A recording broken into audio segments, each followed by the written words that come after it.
आज का क्वेश्चन है थेल्स प्रमेय का विलोम। क्वेश्चन पूछा जाता है कैसे, तो यह क्वेश्चन दो तरह से पूछा जाता है। सबसे पहला कि थेल्स प्रमेय के विलोम को लिखकर सिद्ध करें, थेल्स प्रमेय के विलोम को लिखकर सिद्ध करें।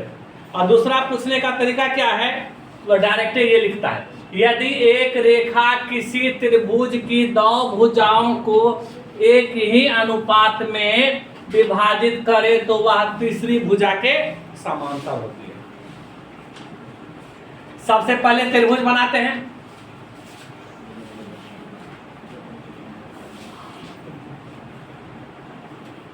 त्रिभुज है ए बी सी। यदि एक रेखा किसी त्रिभुज की दो भुजा को, एगो रेखा किसी त्रिभुज की दो भुजा को एक ही अनुपात में विभाजित करे, ये रेखा है, ए बी को डी बिंदु पर काटती है और ए सी को ई बिंदु पर काटती है। एक ही अनुपात में विभाजित करे तो वह तीसरी भुजा के समांतर होती है। यही क्वेश्चन दिया हुआ है। एबीसी एक त्रिभुज है जिसमें डीई कोई रेखा है, डी रेखा एबी तथा एसी को समान अनुपात में बांटती है। माना कि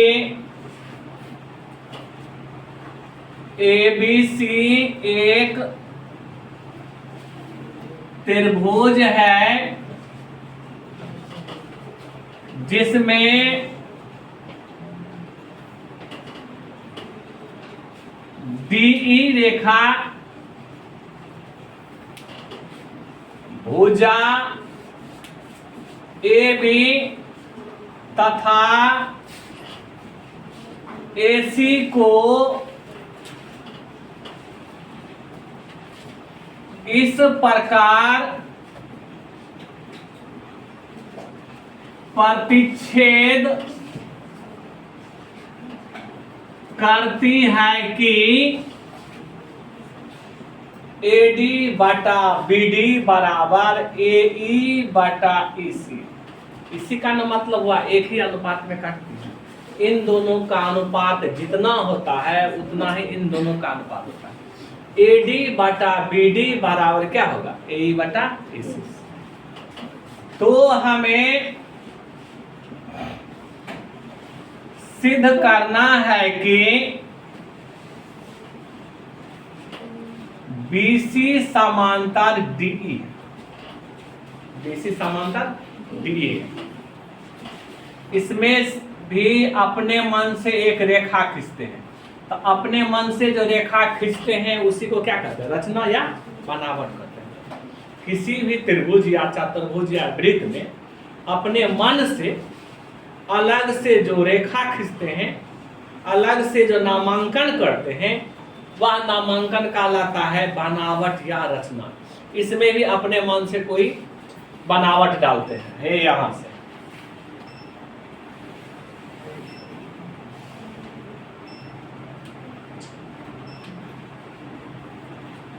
ठीक है।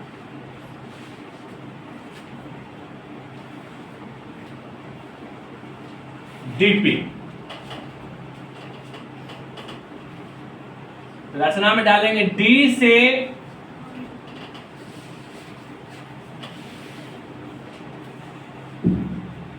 बी से नहीं लिखो,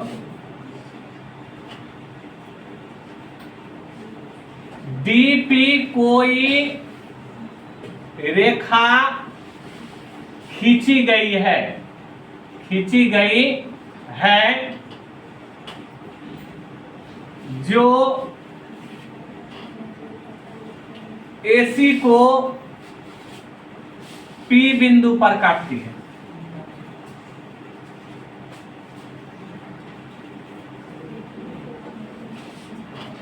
डीपी कोई रेखा खींची गई है जो कि एसी को कहां काटती है, पी बिंदु पर काटती है। अब प्रूफ करेंगे, प्रमाणित करेंगे। चूंकि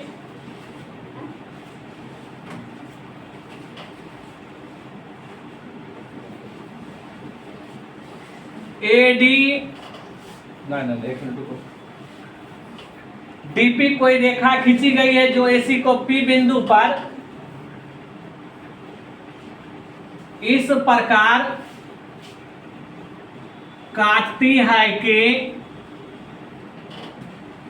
बीसी समांतर डीपी हो। बीसी समांतर क्या हो? डीपी हो। अब ठीक है, डीपी कोई रेखा खींची गई है जो एसी को पी बिंदु पर इस प्रकार काटती है कि बीसी समांतर क्या हो जाए? डीपी। अब प्रूफ करते हैं परमाणु में। चूंकि त्रिभुज एबीसी में क्या दिया गया है? एडी बटा बीडी बराबर एई बटा ईसी दिया गया है। नहीं दिया हुआ? क्वेश्चन में नहीं दिया हुआ है। एडी बटा बीडी बराबर एई बटा ईसी। इसको मान लेते हैं समीकरण 1।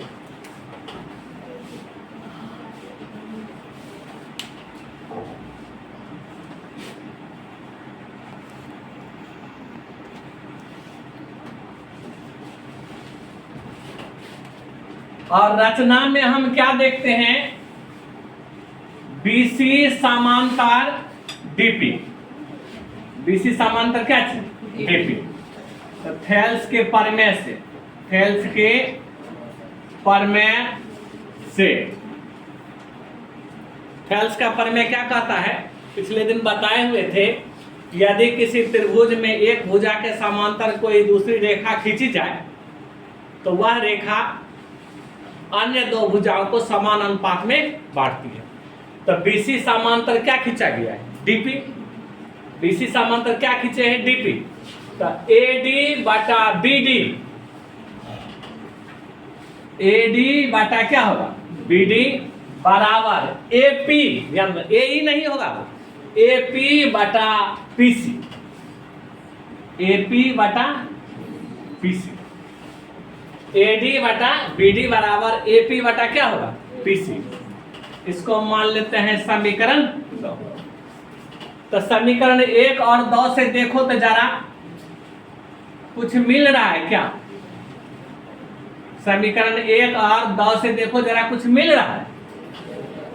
एडी बटा बीडी नहीं मिल रहा है दोनों? एलएचएस मिल रहा है। जब एलएचएस मिल रहा है तो आरएचएस अपने आप मिलेगी। एई बटा ईसी बराबर एपी बटा ईसी। एई बटा ईसी बराबर एपी बटा पीसी।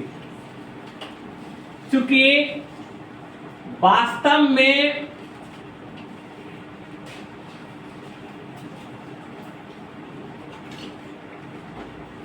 एई बटा ईसी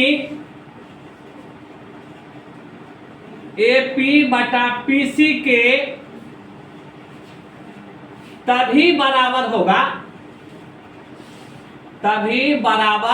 होगा जब ये जो P बिंदु है कहां होगा? ई बिंदु।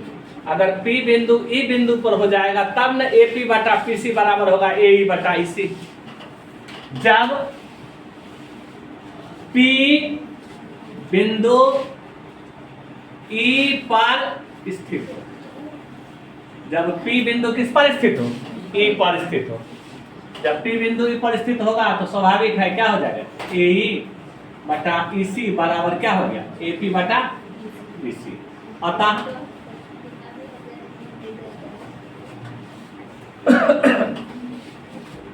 अतः बीसी समांतर क्या हो जाएगा? डी। बीसी समांतर क्या हो जाएगा? डी। क्या कि यहां दिया हुआ है बीसी समांतर डीपी। जब पी ई पर हो गया तो पी के स्थान पर क्या लिख सकते हैं? E. P R O B. Note करो।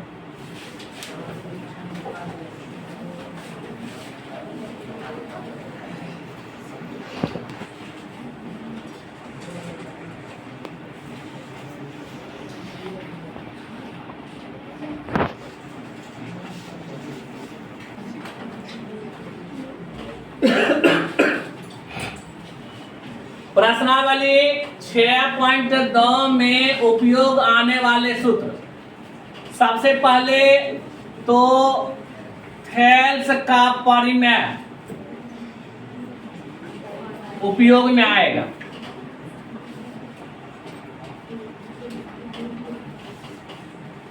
थेल्स का परिमेय कैसे याद रखेंगे?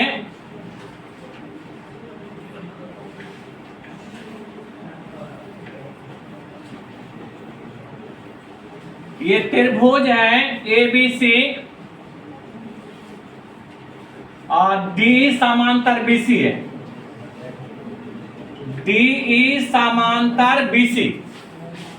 किसी भी त्रिभुज में दो भुजा समांतर हो, किसी भी त्रिभुज में दो भुजा समांतर हो तो भुजा का अनुपात बराबर होता है AD बटा BD। AD बटा BD बराबर AE बटा EC। यह फॉर्मूला की तरह काम करेगा, दिमाग में बढ़िया से बैठा लो। अगर ये दोनों भुजा समांतर है तो ये दोनों भुजा का अनुपात और ये दोनों टुकड़ा का अनुपात बराबर होगा, यानी D समांतर BC है तो AD बटा BD बराबर AE बटा BC। इसी में एक नंबर ये हो गया। और दूसरी बातें क्या याद रखना है? AD बटा AB। AD ये कितना हुआ ना AD, और पूरे AB, AD बटा AB बराबर AE बटा कौन चीज AC। इधर वाला का छोटका लिए फिर बड़का लिए, इधर वाला का भी क्या लेंगे, छोटका और पूरे बड़का। कोई दिक्कत याद रहेगा ना? और तीसरी बात इसी तरह, अगर नीचा वाला ले लिए, ऊपर वाला को हटा दिए, ऊपर वाला नहीं लिए, BD ले लिए और पूरा AB लिए, BD बटा AB, इधर क्या होगा तुम ही लोग बोलो तो?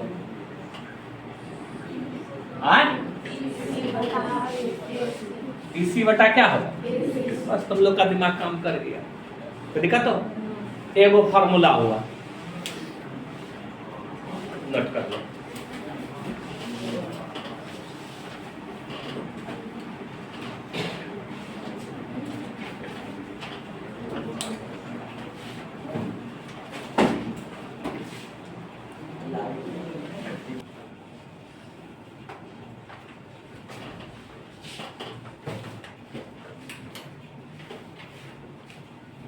जल्दी नोट करो तो।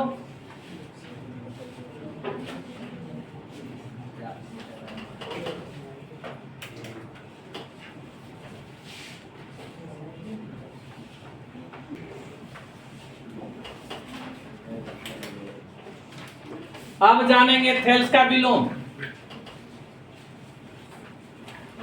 थेल्स का विलोम, विलोम का मतलब हुआ भुजा का अनुपात दिया हुआ है। नंबर 1, यदि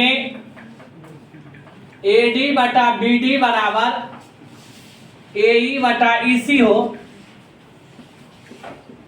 तो BC समांतर DE होगा। ठीक है, उल्टा AD बटा BD बराबर AE बटा EC हो तो BC समांतर क्या होगा? DE।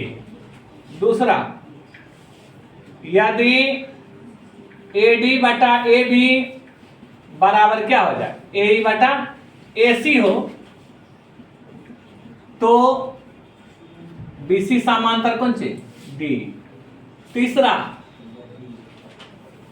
यदि BD बटा AB बराबर EC बटा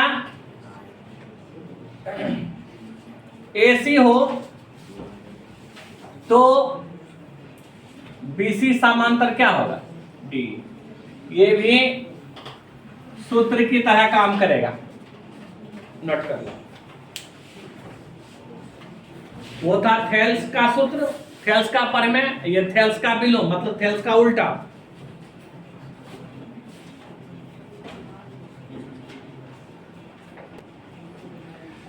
आकृति में DE समांतर BC है तो EC का मान ज्ञात करें। इन करें क्वेश्चन अभी तुरंत बताए कि DE समांतर अगर BC हो जाए तो भुजाक अनुपात बराबर ना होगा। क्या होगा? AD बटा BD बराबर AE बटा EC ना होगा। AD बटा BD बराबर AE बटा EC।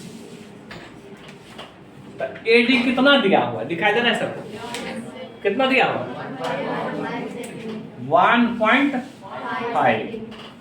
और BD कितना दिया हुआ? 3। AE कितना दिया हुआ? 1 नहीं दिया हुआ। EC ज्ञात करना है ना, बन जाएगा। ये कटेगा, दशमलव उड़ा दो, 0 हो गया। तो 15/30 बराबर 1/2 EC। 15 दूना 30, 1/2 बराबर 1/2 EC। कोना कोनी गुना करो तो EC बराबर करता न हो गया। कोई दिक्कत? अब देखो ये ऑब्जेक्टिव है तो बनाएंगे कैसे? माने में बिना लिखे कैसे बनाएंगे? 1.5 दूना, एक चीज पता है DE समांतर BC है। क्वेश्चन में दिया हुआ है ना DE समांतर BC है। जब DE समांतर BC है तो भुजा का अनुपात बराबर होगा ना। तो 1.5 दूना 3 तो 1 दूना 2 हो गया। अरे ये 2 गुना है तो इधर 2 गुना होगा, हो गया 2 आंसर।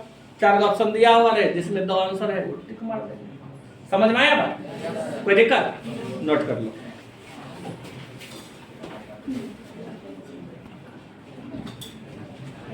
सवाल बिल्कुल आसान है। क्वेश्चन कह रहा आकृति में DE समांतर BC है। DE समांतर BC है। AD का मान ज्ञात करें। DE समांतर BC है। जब DE समांतर BC है तो भुजा का अनुपात क्या होगा? बराबर ना AD बटा BD। AD बटा BD बराबर AE बटा कत्ता EC। AE बटा EC। AD निकालना है नहीं जी? AD BD कितना दिया हुआ? 7.2। AE कितना दिया हुआ? 1.8। EC कितना दिया हुआ? 5.4। दशमलव उड़ा दो, दशमलव उड़ गया दोनों। इसका दशमलव उड़ेगा तो नीचा 10 होगा ना। AD बटा 1 गुना ये हो जाएगा 72 बटा 10। AD बटा 1 ये पलटी मारेगा ना 72 बटा 9 10 ऊपर चल जाएगा, पलटेगा तो 10 ऊपर चल जाएगा, 72 नीचे चला गया। और ये कितना है? 18 बटा 54। 18 दिया 54। तो AD बराबर 1/3 न बचा दिया। ये इस पार करेंगे ना, ये इसको इस पार करेंगे तो ये भी पलट जाएगा। 10/72 है ना, हो जाएगा 72 बटा 10 कटेगा 24 दिया 72। AD बराबर कितना? 24/10। इसको लिखेंगे कितना? भाग देंगे तो 2.4 सेंटीमीटर। ऐसे ऑब्जेक्टिव के रूप में कैसे बनाएंगे?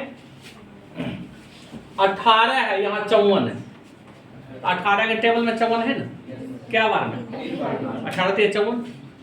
जब 18 3 54 तो क्या दिया 72, 24 दिया 72 ना होता है। तो AD बराबर हो गया 24 सेंटीमीटर या 2.4 सेंटीमीटर। देखा? नोट करो।